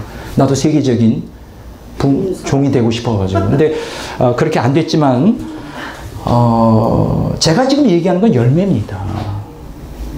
열매요. 열매가 없으면 아무리 성령의 은사와 역사가 나타나도 그것 때문에 잘못하면 지옥 갈 수 있다는 거예요. 제가 조윤기 목사님을 걱정하는 건 이분이 목회를 잘하셔서 한국교회에 좋은 영향을 끼치고 천국 가야 되잖아요. 네? 천국 가야 되는데 이분이 열매, 은사가 나타나니까 하나님이 자기를 인정한다? 절대 아니에요. 여러분 기억하세요. 은사를 많이 경험해도 열매를 맺지 못하면 지옥 간다는 거. 은사자들 특히 조심해야 될 게, 은사는 누구의 것이에요? 하나님의 것이에요. 은사는 여러분들을 하나님이 인정하기 때문에 줄 수도 있지만 그렇지 않을 수도 있어요.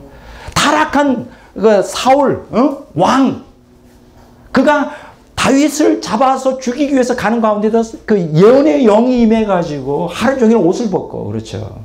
그래서 성경에 이런 얘기 있잖아요. 사울도 예언자 중에 있느냐, 선지자 중에 있느냐, 이런 조롱 섞인, 이런 발람 선지자에게도 하나님의 예언의 영이 임해가지고 발락이 이스라엘 백성들을 저주하라고 발람 선지자를 택했는데 저주하지 못하잖아요. 축복의 말만 하잖아요. 그에게도 예언의 영이 임했었다고 해요. 지금 제가 얘기하는 거는 은사 자체를 부인하려는 게 아니에요. 그렇지만 은사를 받았다 그래서 그가 천국에 보장되는 건 아니다는 거예요. 그의 삶을 인정하는 건 아니다는 거예요. 제가 여러분들에게 얘기하는 것은 바로 그거예요. 은사는 그냥 하나님의 선물일 뿐이에요. 그거는 나의 거룩이나 신의 성품에 참여하는 거는 아무 관계가 없어요. 이제 조금 이따 제가 얘기하겠습니다. 왜 하나님께서 은사를 우리에게 허락하시는가?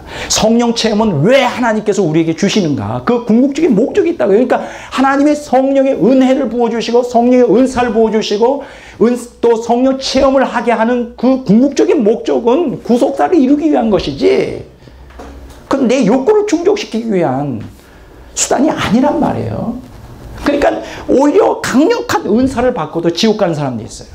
아예 차라리 그런 은사가 안 나타나서 그냥 겸손하게 말씀 순종하는 삶을 살았으면 천국 갔을 텐데, 막 놀라운 능력의 역사가 나타나서 수많은 사람들이 추정하고 그것을 때문에 그게 마치 자기가 막 대단해서 하나님이 주신 줄 알고 그거 가지고 남용하다가 수많은 사람들이 지옥 갑니다.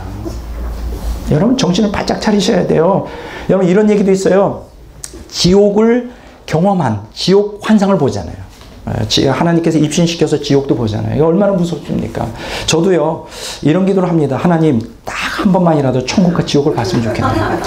그럼 제가 실제적으로 강의할 때 도움이 되겠는데, 모르죠. 언젠가 주실 줄은 모르죠. 근데 여러분 이런 얘기가 있어요. 입진하여 천국을 경험하고 온 사람들은 타락하여 지옥 가는 사람들이 많대요.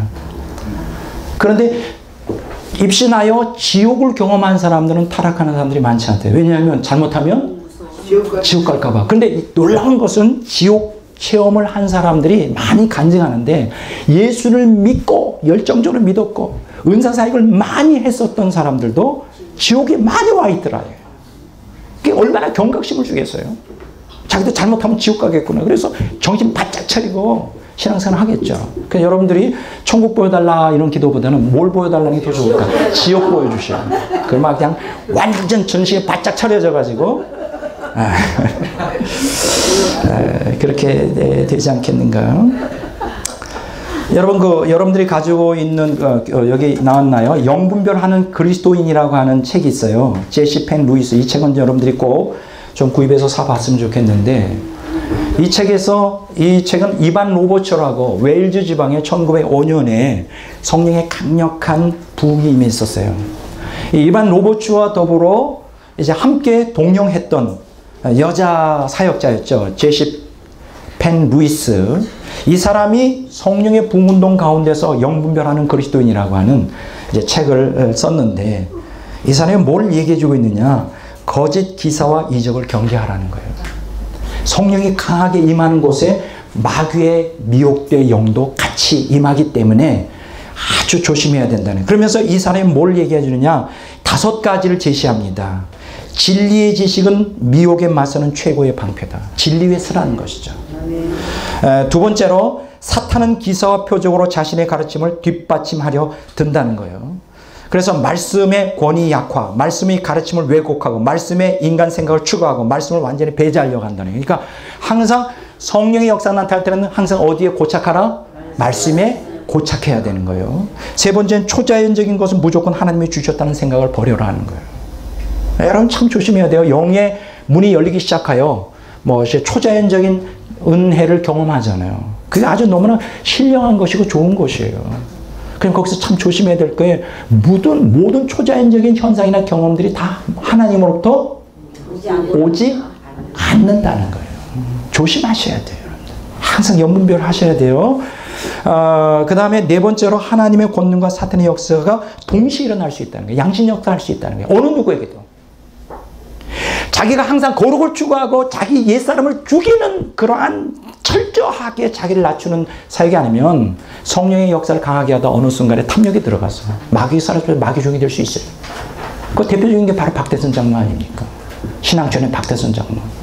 그가 처음에 은사를 받고 얼마나 겸손했는지 몰라요. 한강 백사장에 얘가 듣기로는 그 사역을 할 때 막 성령이 이슬처럼 임했다. 제가 서울신학대학원 다닐 때 그 앞에 그 부천이 있는데 거기 산에 신앙촌이 있어요. 제가 가봤어요. 야, 뭔가 지금도 연기를 느낄 정도로 대단한 막 엄청 큰 강당인데 거기서 막 1단, 2단, 3단 막 꼭대기에서 박대선 장로가 설교를 하는 거예요. 옛날에 그래 내가 생각을 했다 이거죠. 처음에 엄청난 역사가 일어났어요. 뭐 여러분들 다 아시죠? 얼마나 사람들이 은혜 받는 막 성령이 막 임하는데 신유의 역사는 기본이고 그냥 뭐 그런 거 있죠. 성령이 운행하실 때 그 얼마나 감미로운 성령이 여러분 임재하시고 운행하실 때 얼마나 성령이 그 스윗하고 달콤하고 감미롭고 말로 표현할 수 없을 정도의 신비감을 느끼는 그 인간의 모든 스트레스와 우울증을 해소해 그냥 인간의 모든 영적인 마음의 심리적인 갈증을 한 일시에 그냥 다 휩쓸어 갈 수 있는 대단한 그렇죠. 그게 성령의 운행이잖아요. 그런 역사가 일어났었다. 그래서 막 헌금을 하면 사람들이 그때 당시에 갖고 있는 게 금가락지밖에 없으니까 금가락지를 뺏었는데 가만히로 나왔대요. 가만히. 근데 이 사람이 얼마나 처음에 겸손했는지 자기가 장로잖아요. 박대선 장로. 장로자예요. 그러니까 축도권도 없잖아요. 그래서 목사님과 집회를 하는데 이제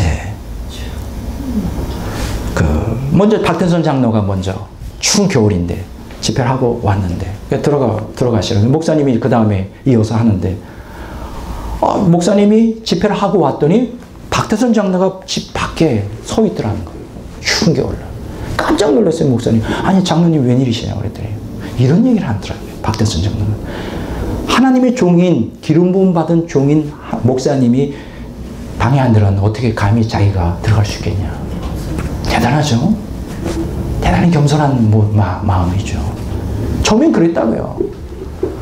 근데 이 사람이 막 뜨기 시작하고 막 환호하고 막 팬들이 생기고 열광하고 그래서 어떻게 해서 자기가 하나님이 되잖아요. 나중에 예수님 부인하고 마귀가 들어가면서 오늘 이 강력하게 역사하는 은사자들 중에 양신 역사하는 사람들이 굉장히 많습니다. 왜 양신 역사할까요? 은사의 출처가 하나님이라는 걸 철저히 인정하지 않아서 그래요. 철저히 그리고 은사가 또 성령의 나타남이 거룩을 지향하지 않기 때문에 그래요. 성화를 지향해야 돼요. 은사는. 그렇지 않은 거는 다 100% 타락할 수 있습니다. 자, 은사는 뭐라고요? 성화를 지향하셨다. 은사는 뭐예요? 성화를 지향하는 거예요. 성령의 나타남은 뭐예요? 성화를 지향하는 것이어야 돼요. 그렇지 않으면 아주 위험합니다. 은사는. 그래서 은사자가 되게 해달라. 정말 강력한 능력이 나타나게 해달라. 그거를 기도하기보다는 거룩을 추구하는 게 더 중요하지 않겠나. 이렇게 저는 생각을 합니다. 자, 그래서 제시 펜 루이스가 이런 얘기 했어요. 다섯 번째로 성령 체험을 강하게 한 사람은 성령께만 집중하기 쉽다. 마귀가 성령 체험 흉년이요 비정상적 초자연적 현상 나타낼 수 있다. 성령 체험은 그리스도 십자가를 본받는 것이어야 된다. 다음 어떻게 하라고요? 성령 체험은 뭘 본받아요? 그리스도의 십자가를 본받는 거로 귀결이 돼야 돼요. 자, 다시 한번 강조합니다. 성령 체험은 무엇을 본받는다? 그리스도의 십자가를 본받는 것으로 귀결되지 않으면 그건 다 정말 위험한 것이에요. 그래서 성경에 이런 얘기가 있죠. 자, 탐욕의 복음을 경계해야 됩니다. 성령의 그 은사에 심취하여 하는 걸 경계해야 되고 지옥에 떨어지는 은사 받은 사람들이 많이 있어요. 한번 좀 보겠습니다. 다 아는 얘기지만 자, 한 번 더 보겠습니다. 마태복음 7장 한번 보겠습니다.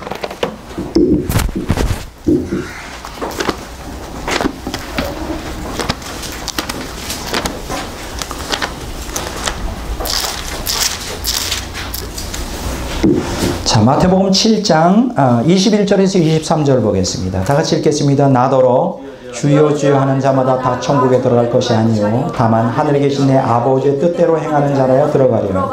그날에 많은 사람이 나더러 이르되 주여 주여 우리가 주의 이름으로 선지자 노릇을 하며 주의 이름으로 귀신을 쫓아내며 주의 이름으로 많은 권능을 행하지 아니하였나이까 하리니 그때 내가 그들에게 밝히 말하되 내가 너희를 도무지 알지 못하니 불법을 행하는 자들아 내게서 떠나가라 하리라. 제가 가장 이 은사자들에게 권해주고 싶은 구절이 바로 이 구절이에요. 이거는 분명히 주여 주여 누구예요? 예수님 믿는 사람이죠. 주여 주여 나의 주님 예수님 믿는 사람. 그리고 특히 예수님 믿는다는 확증은 뭡니까? 22절과 23절에 보면 선지자 노릇하고 그렇죠. 귀신을 쫓아내고 많은 권능을 행했다. 여기 선지자 노릇했다는 것은 예언을 했다는 거예요. 예언의 은사를 받았던 사람, 귀신을 쫓아낼 수 있는 능력을 받았던 사람은 그 외에 뭐 신유나 많은 초자연적인 권능을 행했던 이거는 분명히 성령의 은사죠. 그런데 놀라운 것은 이들을 예수님이 뭐라 그랬어요? 난 도무지 너희를 알지 못한다. 불법을 행하는 자들아 나를 떠나가라. 왜 이 사람들이 버림받았을까요? 은사는 많이 행하거든. 불법을 행했기 때문에 그래요. 탐욕의 복음을 섞어 혼합주의로 갔기 때문에.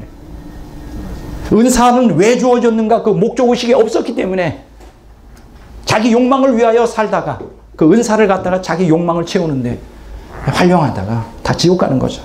그러면 이 사람들이 지옥 가게 된 불법을 행한 근원이 어디 있느냐? 24절로 27절까지 보면 자세히 나와 있어요. 한번 다 같이 읽어보겠습니다. 그러므로 누구든지 나의 이 말을 듣고 행하는 자는 그 집을 반석 위에 지은 지혜로운 사람 같으리니 비가 내리고 창수가 나고 바람이 불어 그 집은 부딪히되 무너지지 아니하나니 이는 주추를 반석 위에 놓은 까닭이요 나의 이 말을 듣고 행하지 아니하는 자는 그 집을 모래 위에 지은 어리석은 사람 같으리니 비가 내리고 창수가 나고 바람이 불어 그 집에 부딪히며 무너져 그 무너짐이 심하도다. 여기 무너진다는 것은 멸망한다는 것이죠. 그러니까 마태복음 7장 21절에 23절은 24절에서 27절에 같이 연결되어 있어요. 왜 이 사람들이 불법을 행하는 사람이 되었을까? 왜 이 사람들은 지옥 갈 수밖에 없었을까? 그 이유는 간단해요. 말씀에 순종하지 않아서 그래요. 진리 위에 터를 세우지 않아서 그래요. 이제 조금 이따가 말씀을 드리겠지만은 항상 성령의 나타남, 성령과 진리가 항상 함께해요. 진리를 배제한 성령의 나타남만을 추구한다면 이것은 100% 미혹당할 수밖에 없어요. 성령이 궁극적으로 이 땅에 오셔서 행하는 일은 바로 진리를 전파하는 거예요. 진리 가운데를 인도하는 거예요.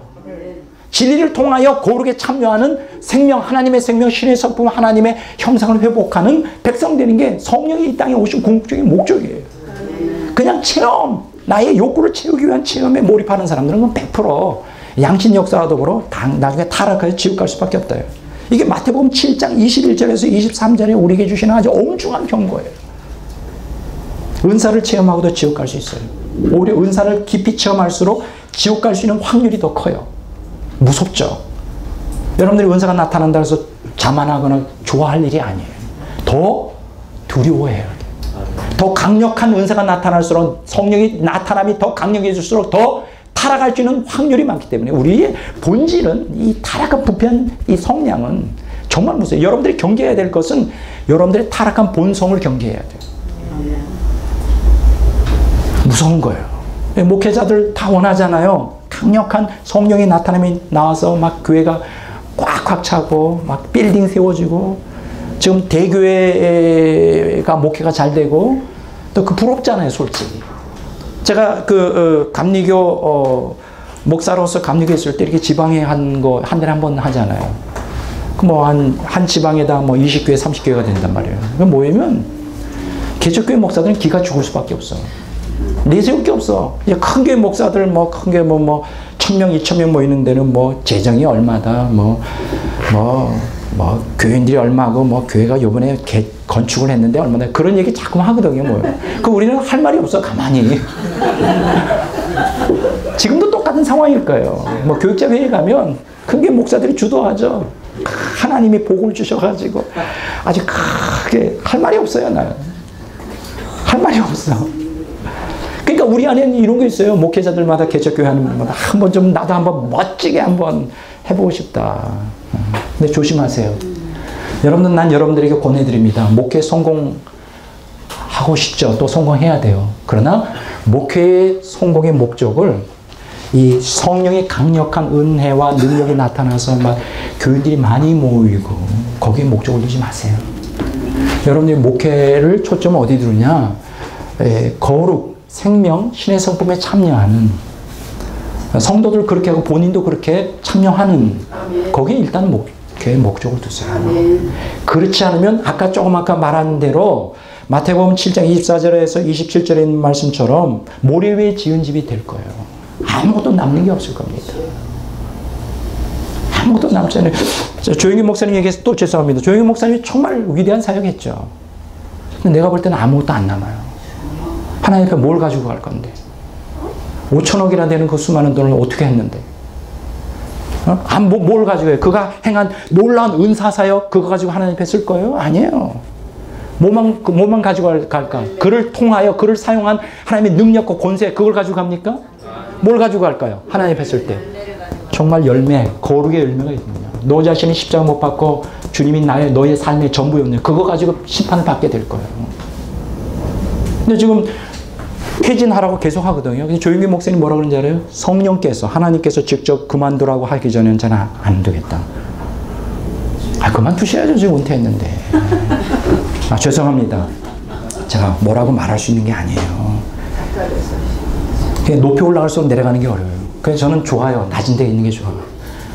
낮은 데에 있으면 올라갈 수 있지만 높은 데 올라가 있으면 낮은 데로 자기를 비우기가 어려워요. 나는 여러분들이 앞으로 높은 데 있어도 쉽게 낮은 데로 내려오는 훈련을 하시기 바랍니다. 이상하게 사람들은 높아 올라가면 안 내려오려고 그래요. 여러분 스스로가 내려가세요. 스스로. 낮은 데 처하세요. 항상. 그게 제일 편해. 타락할 수 있는 기회도 많지가 않고 그렇게 누가 알아줘야지 뭐. 알아주시면. 자 보세요. 히브리서 한번 보세요. 히브리서 10장 26절에서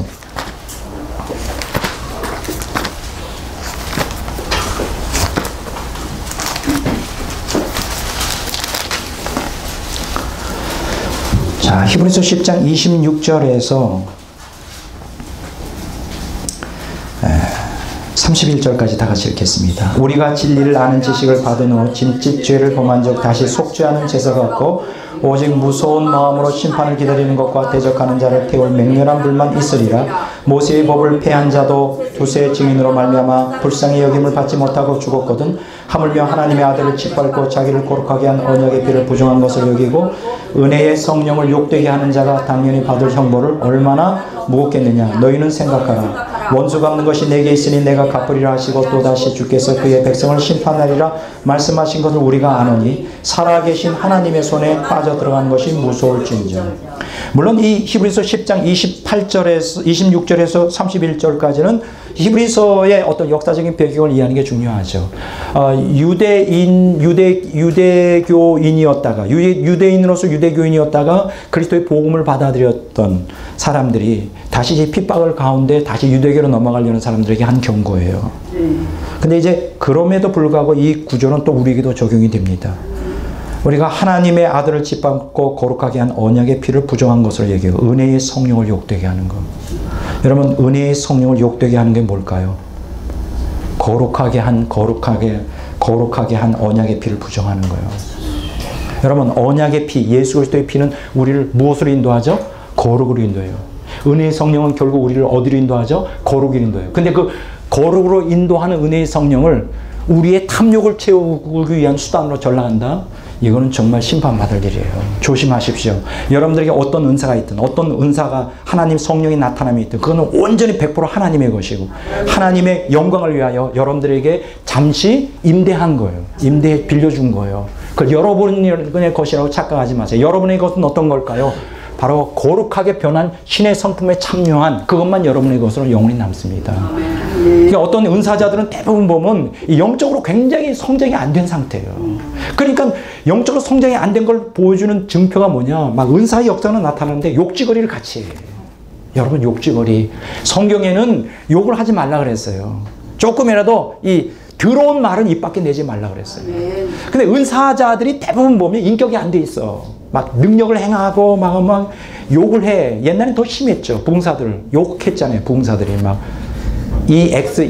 저 X. 그런데도 사람들은 막, 저는 그게 굉장히 의구심이 있었어요. 야, 이상하다. 성령께서 충만할 텐데 은사가 나타나면. 근데 왜 그렇게 욕지거리 할까? 근데 왜 사람들은 여자들은 왜 그걸 좋다고 막 웃으면서 왜 더 따라다닐까? 은혜가 안 돼요, 은혜가 안 돼. 제가 지금 깨닫고 보니까, 은사는 많이 나타나지만 영적 성숙이 안 된 거예요. 여기 은혜의 성령은 무엇을 지향하느냐? 거룩으로 지향해요. 예수님의 피를 통하여 거룩으로 지향하는데, 이 은사자들이 이 성령의 나타남 은사는 거룩을 지향하기 위한 수단인데, 그걸 쓰지 않고 자기 욕망을 채우는 수단으로 쓰는구나. 그걸 여러분들이 알 수 있습니다. 그러니까 여러분들 은사가 많이 나타나는데 욕지거리 하는 사람 따라다니지 마세요. 그건 배울 게 하나도 없어요. 욕지거리를 자기도 배워. 그 사람을 통해 자기도 욕지거리를 하는, 그건 좋은 게 아니에요. 그건 성령의 역사가 아니에요. 그건 육의 역사예요. 그건 심판받을 거예요. 그러니까 그래서 은사가 나타나고 성령이 나타나는데 거룩을 지향하는, 참 십자가에 자기 옛사람을 죽이는 것을 가르치는 그런 목사들을 잘 이렇게 따르시면 됩니다. 히브리서 6장 한번 보겠어요. 4절부터 8절까지 읽겠습니다. 히브리서 6장 4절에서 8절입니다. 다 같이 읽겠습니다. 한번 빛을 받고 하늘의 은사를 맛보고 성령에 참여한 바 되고 하나님의 선한 말씀과 내세의 능력을 맛보고도 타락한 자들은 다시 새롭게 하여 회개하게 할 수 없나니 이는 그들이 하나님의 아들을 다시 십자가에 못 박아 드러내놓고 욕되게 함이라. 땅이 그 위에 자주 내리는 비를 흡수하여 밭가는 자들이 쓰기에 합당한 채소를 내면 하나님께 복을 받고 만일 가시와 엉겅퀴를 내면 버림을 당하고 저주함에 가까워 그 마지막은 불사름이 되리라. 자, 이 히브리서 6장 4절에서 8절까지에 대해서 많은 신학자들이 갑론을박해요. 이거는 여기서 타락하여 지옥 가는 사람들은 진짜 거듭난 사람이 아니다. 거듭나지 않았으면서 성령 체험하고 한 사람이다. 그건 아니죠. 분명히 여기 보면 그 하늘의 은사를 맛보고 성령에 참여한 바 되고 하나님의 선한 말씀과 내세의 능력을 맛보고, 이거는 정말 거듭난 사람이 아니면 있을 수가 없는 일이에요. 근데 거듭났는데 문제가 되는 게 뭐냐? 6절에 보면 타락한 자들이에요. 이렇게 놀라운 신령한 은혜를 받고도 타락할 수 있다는 거예요. 하나님의 은혜를 받았다고 해서 100% 다 변화가 일어나는 건 아니에요. 중요한 것은 그 받은 은혜, 받은 능력, 하나님의 은혜의 선물과 은사에 대하여 우리가 거룩을 지향하는 구속사적 관점으로 성령을 체험해야지. 그렇지 않고 자기 탐욕의 도구로 성령의 나타남을 활용한다면 그거는 100% 타락하게 되죠. 거기에 대한 경고예요. 그러니까 저는 이 탐욕의 복음을 경계하라. 성령의 은사에 심취하는 것을 경계하라. 지옥에 떨어지는 은사 받은 신자들이 많다. 그걸 여러분들에게 경고해 드립니다. 그래서 그 교부들은요, 이제 오늘 이제 시간이 거의 첫 시간이 다 됐습니다. 이제 두 번째 시간에 이제 우리가 하나님께서 성령의 나타남 혹은 성령을 우리에게 부어주시는 궁극적인 목적이 뭐냐? 이게 바로 구속사를 위해서 구속사를 진행하고 성취하기 위해서 주시는 것이거든요. 그래서 그 교보들은 은사들이 많이 나타났어요. 이 사람들이 타론이라고 있죠. 엑스타시. 이렇게 기도에 깊이 들어가다 보면 교보들이 영성으로 깊이 들어간 사람이 입신을 해버려요. 이렇게. 엑스타시라는 게 뭐냐면 자기를 벗어난다는 거예요. 엑스타시라는 게 뭐냐면 자기 밖에서 자기를 보는 거예요. 이걸 이제 타론이라고 그러죠. 그런데 이 타론을 하는 경우가 많아요. 이렇게 2000년 교부들을 체험을 보면 성령 체험을 굉장히 많이 하거든요. 이 사람들은 성령 체험 자체에 함몰되지 않았어요. 초자연적인 엄청난 역사들이 많이 일어나고 경험을 하고 있음에도 불구하고 거기에 함몰되지 않았다는 거. 오늘 그러한 교부들의 영성을 배울 필요가 있어요. 은사를 많이 받았음에도 있는 듯 없는 듯. 이 사람들의 중심은 뭐냐? 예수님의 십자가였어요. 교부들의 영성, 그들이 강력한 성령의 은혜를 받고 있음에도 불구하고 그 십자가를 통하여, 십자가에서의 옛사람의 죽음을 통하여 성화를 지향했던 사람들이에요. 그래서 제가 지난번에 여러분들에게 이렇게 나눠드린 책이 있죠. 그리스도인이 완전이라고 하는 프랑스와 페넬롱이라고 하는 사람 꼭 읽어보시라고 그랬죠. 여기 보면 제가 이제 기록한 것 중에 21번에 후반부에 이렇게 얘기하고 있어요. 페넬롱이 우리는 우리 안에 있는 모든 은사를 조금씩 청산할 필요가 있다는 것을 분명히 인식할 필요가 있다.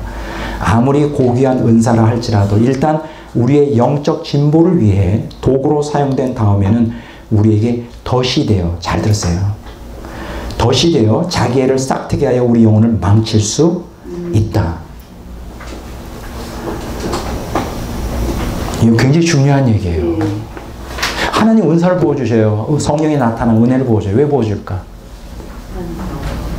하나님의 영광을 위하여. 이제 뭐 이따가 제가 얘기하겠어요. 거룩에 참여하도록. 첫째는 개인의 거룩, 두 번째는 공동체의 거룩. 왜 은사를 부어주시는가? 그 목적을 분명히 알아야 돼. 성경에 계시된 그 성령을 부어주는 목적이 있거든요. 첫째는 개인의 거룩, 두 번째는 공동체의 거룩을 위해서. 그런데 이 은사를 강력하게 받잖아요. 근데 여기 페넬롱은 뭐라고 말하느냐? 이 고귀한 은사라는 거죠. 은사는 다 고귀해요. 너무나 방언 은사부터 신의 은사, 권능 은사 다 귀한 거예요. 이게 다 무시해서는 안 돼요. 저는 그렇게 생각해요. 저도 종종 경험하는 그 성령이 나타나는 체험은 너무나 소중한 거예요.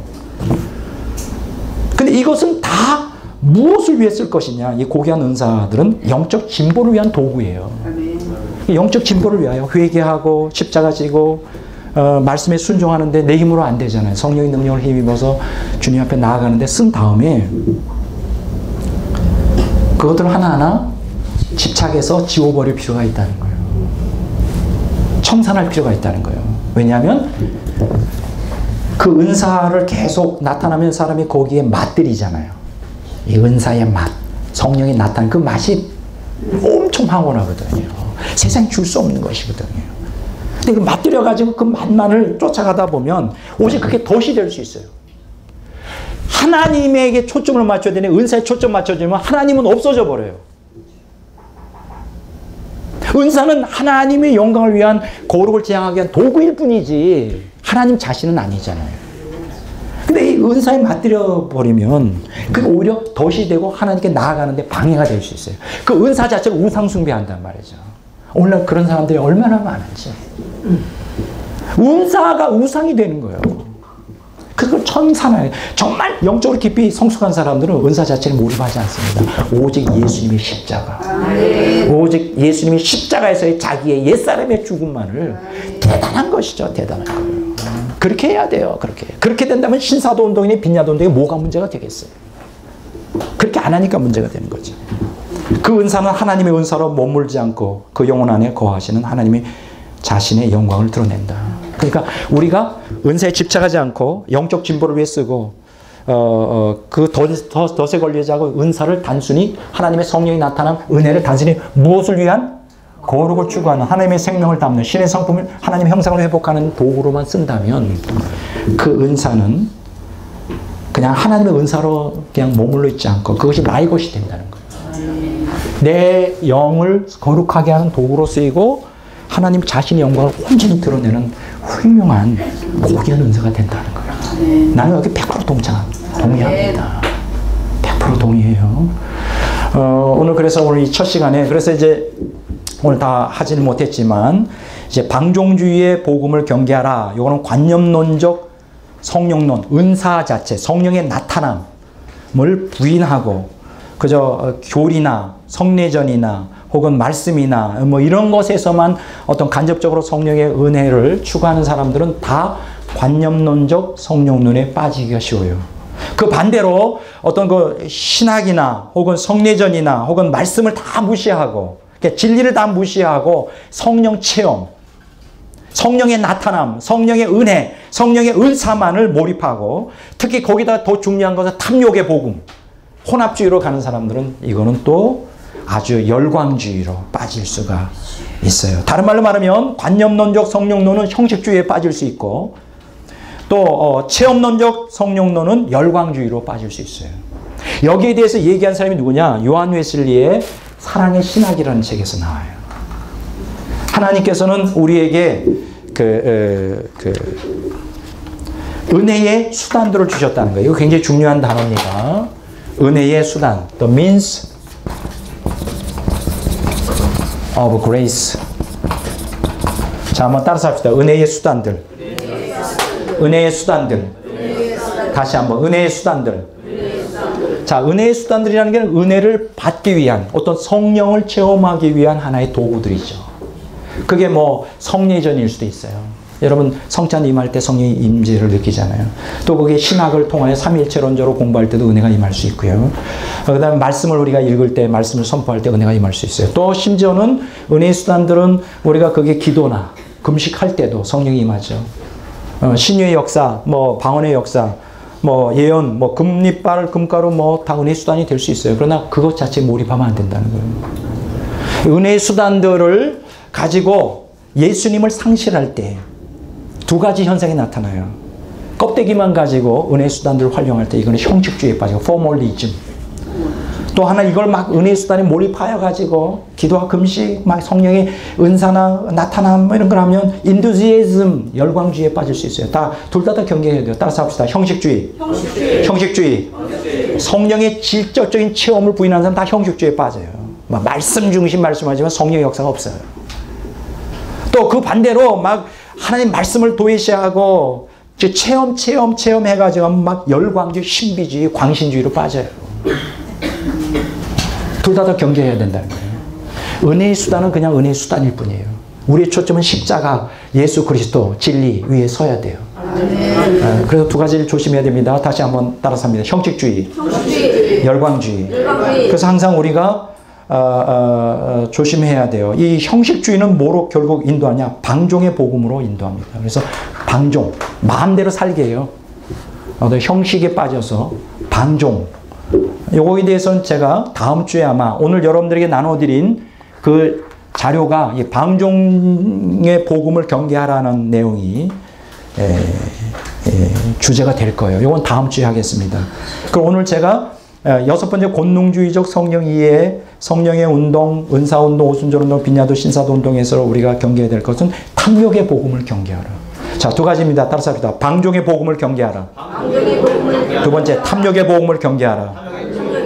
형식주의, 열광주의 경계해야 돼요. 자, 시간이 많이 지났습니다. 자, 우리가 첫 시간을 이렇게 끝내고 시를 읽고 기도하고 끝내도록 이렇게 하겠습니다.